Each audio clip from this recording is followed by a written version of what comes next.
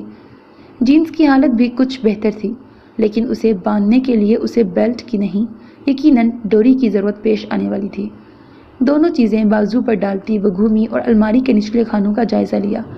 آخری خانے میں رکھے صاف ستھرے ازار بند دیکھ کر اس نے ایک پرسکون سانس خارج کی تھی۔ تینوں چیزیں لیے وہ بڑی احتیاط سے واش روم کی طرف بڑھی۔ اسے 5 سے 6 منٹ کے وقفے میں اسے یہ فکر گھیرے ہوئے تھی کہ کہیں بدر وہاں نہ آ جائے، لیکن شاید آج قسمت اس پر مہربان تھی۔ جانے وہ کہاں مصروف تھا، اور چونکہ وہ فارم ہاؤس میں موجود تھا اسی لیے بجلی اور پانی کی سہولت بھی دستیاب تھی۔ سو اپنے میلے کچیلے لباس اور گرمی سے نجات پانے کو وہ شاور لینے کے لیے گھس چکی تھی۔ بعد میں جو ہوتا وہ دیکھ لیتی، لیکن فی الوقت اس سے اپنی یہ عجیب حالت نہیں دیکھی جا رہی تھی۔ واش روم میں گھسنے سے پہلے وہ اس ٹی شرٹ کے بازو کاٹ کر اتارنا نہیں بھولی تھی۔